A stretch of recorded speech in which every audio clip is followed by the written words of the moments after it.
Hello, so this is only going to be a very short video today, but this is on an antique Belgian, I believe it is, 7mm Pinfire Revolver, and I believe it's 7mm. So basically, again, this is an antique gun by UK law, so doesn't need any sort of registration or whatever. So Pinfires are sort of weird. If you see there, those little holes on the side there of the sort of cylinder, that's for the Pinfire's little pin. So there are videos online of how Pinfires work, but a very quick explanation is basically the firing pin is in the cartridge itself, not the gun. So you have a hammer still on the firearm, but the hammer hits a pin that's on the cartridge, rather than there being basically a hammer and a firing pin built into the gun itself. So what happens is the firing pin in the cartridge is hit, that firing pin moves, that hits a primer then inside the cartridge and ignites the powder. So it was one of those designs that basically became obsolete with rimfires and centerfires, but it's still sort of an interesting thing. But because pinfires are obsolete, you can own them in the UK, no issue.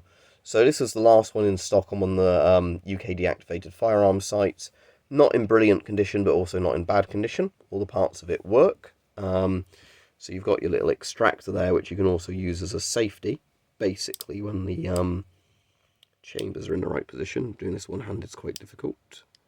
You can slot that in there, and then that locks that from moving. That also acts as a safety, because if you look at the mechanism now, that can't spin because it's double action. So that's all locked there. So to load this, you have a little sort of gate on the side.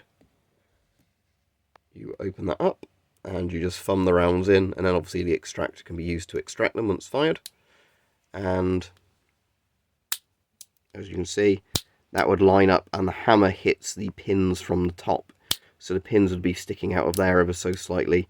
Then the hammer comes down, hits them from the top, pushing them in, setting the cartridge off. So there you go, it's got some nice little detailing on there. It's got the sort of old-fashioned design trigger on you see on some old pocket revolvers, where the trigger isn't actually in a trigger guard. It's sort of one that folds up when not in use. And yeah, there you go. Obviously it's rusty and a bit corroded in places, but getting these cheap's quite nice, because as I said, they are actually antique firearms. And again, if you compare it to the size of my hand, pretty damn small for a little revolver, because it is just a little pocket revolver. But as I said, yeah, it's quite an interesting little bit of history. And again, pinfires are interesting because they're one of those obsolete types of cartridge.